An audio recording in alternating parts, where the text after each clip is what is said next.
Hi, I'm Princewill Ahante. I am hard of hearing.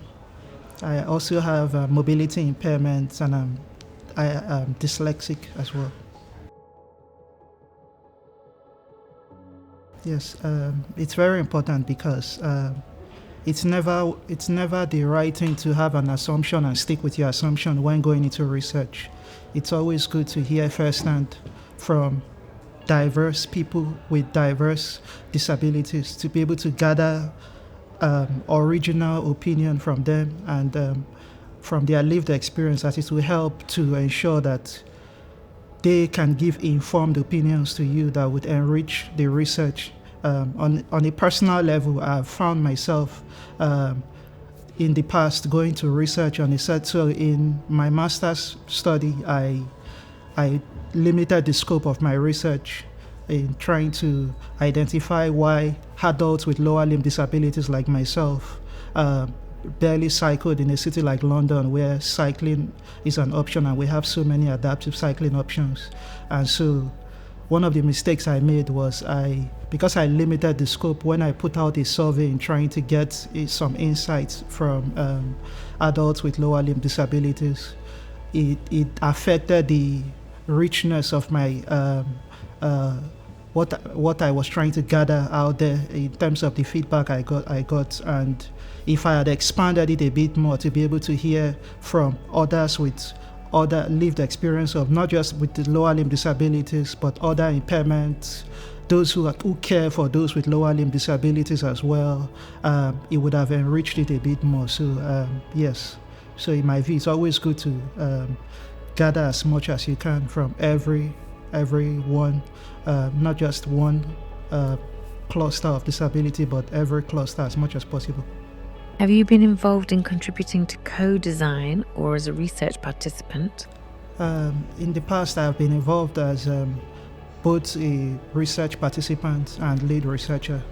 And prior to moving to the UK about 15 months ago, back in Nigeria, I worked with the Kaduna State government.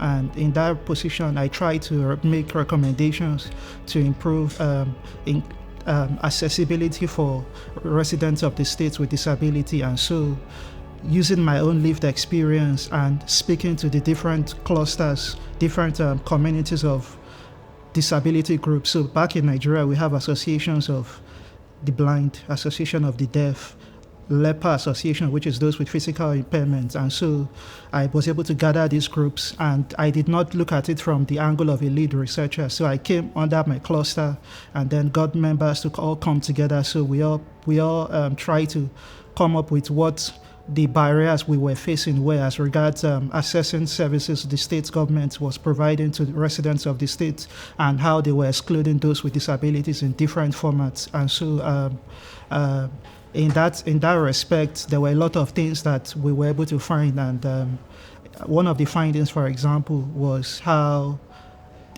those who were deaf were not having the communication barrier. So as much as the government says you can come report, you can come to this ministry to come and report a situation, whether it's harassment or whether it's not being able to access a service like the health insurance scheme, there was the communication barrier. And so that was just one of the many findings we got out of it as a fellow participant. But looking at it from the perspective of being a lead researcher as well, just like I said in my MA project recently, which was this year, I've also been, of course, I talked about the errors I made in terms of limiting the scope, but yeah, I guess those are the two examples. Thank you. In terms of your lived experience, what have you seen done well? Or what has worked well for you in the past? What works well? So from my experience, two things. The first thing is checking in, making adjustments, trying to find out what, before you try to embark on the research or gather your participants or stakeholders, or like I like to say, your experts, first find out what they will need to ensure that you can get as much information as possible from them. So if that is, for example, by having an interpreter, a sign language interpreter, or that is by having, like what happened where Sophie sent me questions in advance, having questions provided in advance, or However, whatever the adjustment might be, make it provided as much as possible to every disabled participant, so as to get as much information as possible from them. And then the second thing would also be to try to, again, co-create the solution if you are trying to work on a solution. So as much as you might have your preconceived ideas, like this is what I think the solution is, maybe before you have started embarking on the research, or even during the process of engaging the stakeholders, the participants, through however format, whether it's an online survey, an interview, a focus group. But it's also important that you try to listen with an open mind and let them bring the solutions as well. So it's something you can co-create together, whether in that engagement or in a future engagement. So it's very important. So those are the two things I would say. Can you share any common mistakes that researchers should avoid? First things first, beginning with the researcher, it's very important to leave your biases in the window or out the door. Just come with an open mind. Whatever you might have seen during your desk research, yes, you found all of that out, but come with as much, secondly, come with as much clarifying questions in however format it might be. Very important as well, because it allows you to get to hear new insights that you probably would not have gotten from already published materials or what you assumed the solution might be. And then another mistake not to make is, again, to be able to listen to every voice. So there are certain people who might not be comfortable.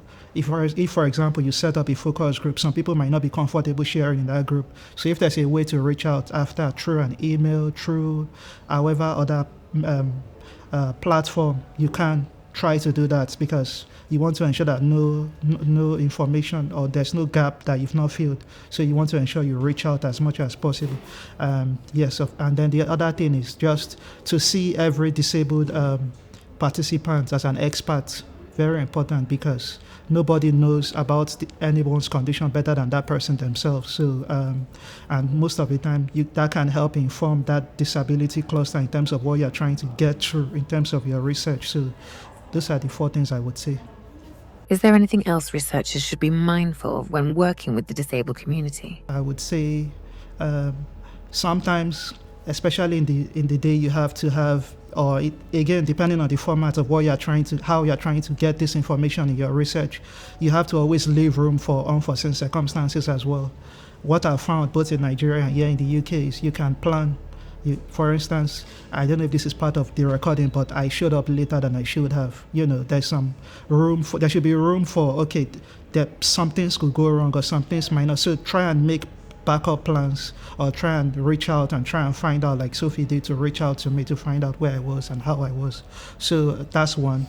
Secondly, again, it's very important to be as transparent as possible with the disabled participants, to let them know what you're trying to do, what you're hoping to solve, what problems you want to solve.